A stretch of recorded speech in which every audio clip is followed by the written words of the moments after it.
पहलगाम वाक़े पे आज वज़ीर आज़म ने कहा है कि हम गैर जानिबदाराना तहकीकात के लिए तैयार हैं। मोहसिन नकवी साहब ने भी कुछ ऐसा ही गालिबन बयान दिया।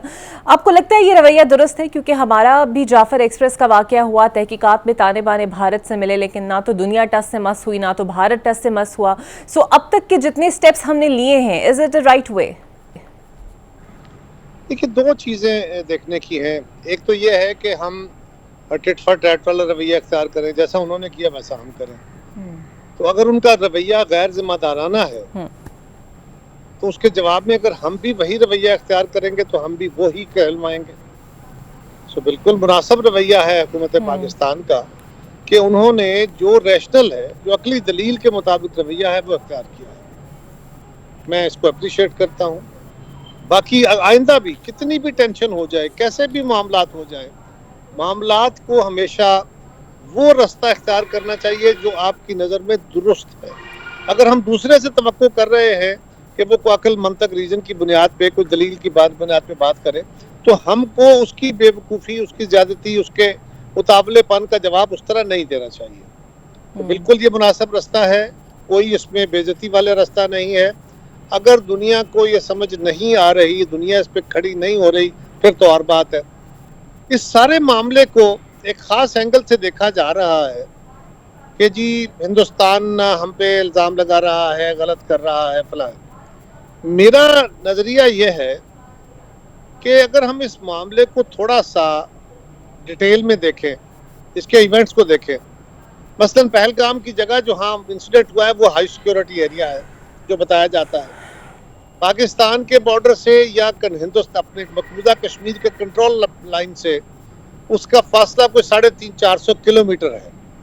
पाकिस्तान से लोग बकौल उनके इल्ज़ाम के कि यहाँ से दरअंदाजी हुई है, यहाँ से मामला हुआ है, यहाँ से लोग गए हैं, जाके उन्होंने वहाँ कोई आधे पौने घंटे का ऑपरेशन किया है, लोगों के आईडी कार्ड चेक किए हैं, आईडी कार्ड चेक किए, उसके बाद जो हिंदू हैं वो उनको मार दिया, जो मुसलमान हैं उनको छोड़ दिया। ये है वो इल्ज़ाम जो लग रहा है। अब इसके बाद वो लोग गायब हो गए हैं। हिंदुस्तान की हुकूमत ने दो काम किए, एक तो उन्होंने फौरी तौर पे पाकिस्तान पे इल्ज़ाम लगाया और हमारे खिलाफ इक़दामात उठाए, और दूसरा उन्होंने 1 या 2 दिन के बाद अपनी सारी जमातों को इकट्ठा किया और उन जमातों के सामने वो रखा कि अब हमें क्या करना चाहिए। कुल जमाती कॉन्फ्रेंस कह लीजिए। उसके अंदर उनकी जो नेशनल सिक्योरिटी की कमेटी है या उनकी मीटिंग है या उनकी वजारत है, उसके बहुत लत्ते लिए गए। उनका बहुत सवाल हुए कि आपकी ये इंटेलिजेंस फेलियर है। उन्होंने कहा जी हाँ बिल्कुल हमारा इंटेलिजेंस फेलियर है, हम एडमिट करते हैं। अब यहाँ पे एक बड़ा अजीब कज़िया शुरू होता है। हिंदुस्तान की हुकूमत का ये इंटेलिजेंस फेलियर है, ठीक है, वो कह रहे हैं कि हमें पता नहीं चला, पहले ये वाकया हो गया, हम टाइम पे रिएक्ट नहीं कर सके, लेकिन वाकया की खबर आते ही पाकिस्तान पे इल्जाम धर दिया। वो उन्हें पता था, बगैर किसी इन्वेस्टिगेशन के, बगैर किसी चीज के, बगैर किसी प्रायर इंफॉर्मेशन के। और उसके बाद फौरी तौर पे जो उसका रिएक्शन दिया वो ये नहीं है कि पाकिस्तान से सफारती ताल्लुकात बना करते, पाकिस्तान से ट्रेड खत्म कर दें, बॉर्डर पे फौजें लगा दें, कोई और एनीथिंग। जो फौरी रिएक्शन किया वो ये था कि हम सिंध ताश का मुआहदा खत्म कर दें, सस्पेंड कर दें। ये बड़ा तवज्जो तलब लम्हा है। सिंध ताश के मुआहदे को टारगेट कर लिया। अब जरा इसको और पीछे ले जाएं, 2016 से अब तक 2022 तक Narendra Modi prime minister India अपने मुख्तलिफ जलसों में, तकारीर में ये बात वाज़े तौर पे कह चुके हैं, वाज़े तौर खुले अल्फाज में, हमारे मीडिया पे चल रही है वो तकारीर। वो कह चुके हैं कि सिंध ताश मुआहदा हिंदुस्तान के साथ जाती है, हमारे दरियाओं का पानी पाकिस्तान में जाता है बकौल उनके, और वो पानी फिर जो है वो आगे जाके समुंदर में ज़ाया हो जाता है। ये बकौल उनके प्राइम मिनिस्टर साहब कह रहे हैं। और उन्होंने वाज़े तौर पे कहा कि मैं इस मुआहदे को ख़त्म करूँगा, मैं हिंदुस्तान की एक एक बूंद वापस ला के हिंदुस्तान की सरजमीन को दूंगा। ये वो नारा है जो वो एक दफ़ा नहीं, किसी जज्बाती कैफियत में नहीं, अपनी तकारीर के अंदर, अपने मुख्तलिफ जलसों के अंदर, अपने पब्लिक एड्रेसेस के अंदर 2016 से अब तक कहते आए हैं। अब ज़रा इसको इस एंगल में देखिए कि ये उनकी साजिश, उनकी कोशिश, उनकी ख्वाहिश है कि पाकिस्तान का नातका बंद किया जाए।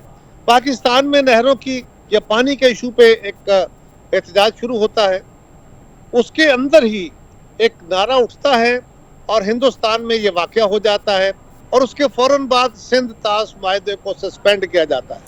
اچھا تو اس کو اگر غور سے دیکھا جائے ایک منٹ, اس کو اگر غور سے دیکھا جائے تو یہ معاملہ یوں نظر آتا ہے جیسے ٹارگٹ سندھ طاس تھا. اب اس سندھ طاس کے ٹارگٹ کو اچیو کرنے کے لیے باقی جو چین آف ایونٹس ہے وہ کریٹ کی گئی ہے اور اس کے بعد انہوں نے یہ طریقہ اختیار کیا ہے. اس معاملے کو اس طرف دیکھنے کی ضرورت ہے اور میں سمجھتا ہوں کہ یہی درست اینگل ہوگا.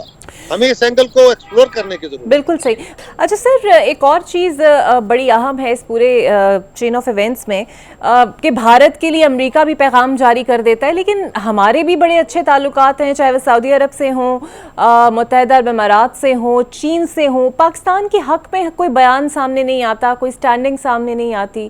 آپ کو لگتا ہے کہیں نہ کہیں ہماری سفارتی کمزوری ہے کہ وزیر اعظم صاحب نئی کوشش کر سکے اس حوالے سے؟ ایسا نہیں ہوتا. اصل میں مسئلہ یہ ہوتا ہے کہ جب کسی طرف سے الزام لگتا ہے, ہم الزام لگاتے ہیں ہندوستان پہ, تو دنیا کو کوئی ملک ہندوستان کے ساتھ کھڑا تو نہیں ہوتا نا. یہ تو نہیں ہوتا کہ اس کی صفائی دینا شروع کر دیتے ہیں. نہیں, ہمارے ساتھ کھڑا ہو کے ہماری صفائی دیں گے, کیونکہ ملکوں نے تو دیکھنا ہے کہ پہلے اس کی تحقیقات کر کے جو الزام ہے اس کے اندر تحقیق کر کے دیکھا جائے کہ کوئی صداقت بھی ہے کہ نہیں, اور اگر اس میں کچھ صداقت ہے تو پھر اس کے اوپر وہ اگلے کام کریں گے نا, پھر اگلا کوئی اقدام اٹھائیں گے. اس سے پہلے تو نہیں اٹھا لیں گے. سو یہ سفارتی کامیابی یا ناکامی کا ایشو نہیں ہے. ہاں, اس میں کوئی شک نہیں کہ دنیا اس وقت امریکہ کو ریجنل اور انٹرنیشنل اپنی جو اسٹریٹجی ہے اس میں ہندوستان کی زیادہ ضرورت ہے, تو وہ ہندوستان کا ساتھ دیتے ہیں.